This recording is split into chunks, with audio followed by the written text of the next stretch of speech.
Thousands of Australian mums and dads could be better off with the government promising to add super contributions to their paid parental leave scheme if it wins the next election. Under the current program, a couple with a newborn or newly adopted child can get access to up to 20 weeks of paid parental leave at the national minimum wage, but there were calls to add on super to ensure women do not fall behind in retirement. The new plan could hinge on the next election result. Let's go straight to Finance Minister Katy Gallagher, who joins us now live from Canberra. Good morning to you, Minister. Well, seems like a no-brainer for a lot of women who are retiring with a lot less super than men. Take us through the changes. Yeah, thanks for having me on. Look, this is a really important announcement. We know that women, because of their various caring roles primarily, but also because of the nature of the work that women predominantly do, retire with a lot less super than men.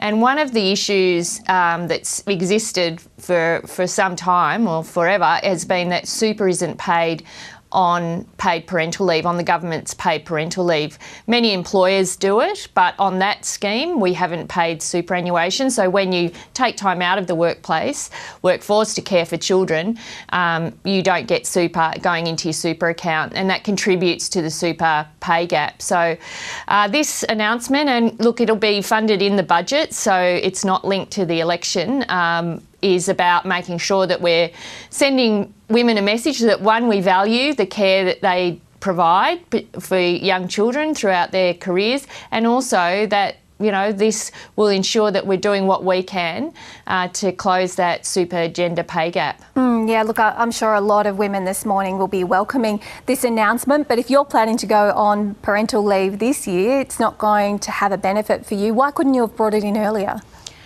Well, there's a range of things. This is a new way of doing things. We haven't done it before, so we've got some implementation work to work through, but we also have to pass legislation through the Senate or through the Parliament, but you know, it often takes a bit of time to get it through the Senate, and this will allow us time to do all that. So we're making the provision, it'll be funded in the budget, we'll get the legislation done and through, and then it'll flow from the 1st of July 2025. How much is it going to cost? Look, we'll finalise all of that. The final numbers will be crunched through the budget process, but it's a very significant investment, but we think it's an investment that's worthwhile because it does two of those things, helps close that super gender pay gap, but also sends a very strong message that we don't think women should pay a financial penalty when they take time out of their paid work to care for children. This was Labor policy some years ago, and then it was dumped at the 2022 election. Do you regret dumping this policy a couple of years ago? Because presumably hundreds of thousands of families would have benefited if you'd kept it on. Well, I think, Bridget, what we've done is, and you know, whether it be through our investments in childcare, whether it be in our investments in aged care workers or extending PPL, we've extended it to 6 months. Has been focused on making sure we're doing the right thing by women in this country, and this is another step forward on that.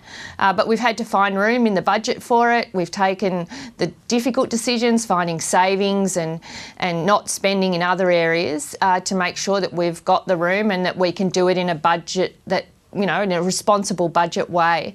And that's what's led us to be in a position to make the announcement today. But it's not in isolation of all the other work we're doing to improve the lives of women in this country. Well, just on that, I mean, we've been speaking about this wage gap, which is very persistent for women who are just not earning as much as men. What more can the government do in this area to ensure that there's not this persistent gap in earnings?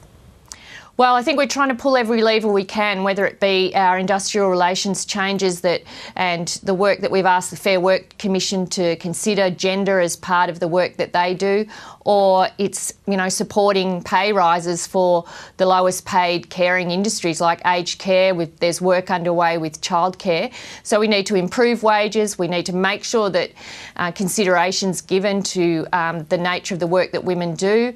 We need to encourage flexibility at work, because women are going to keep having children and keep needing to care for children. So workplaces need to deal with that, and they are increasingly, but there's more to be done. And on the publication of that data, as you say, Bridget, it's opened a whole lot of conversations. I know a lot of my female friends who aren't really in politics or interested, who've logged on to that and seen what's happening in their workplace, and I'm very confident that all of those measures together will help shift the dial in the right direction. But yeah, there's more to be done, and we've got to stay focused on it.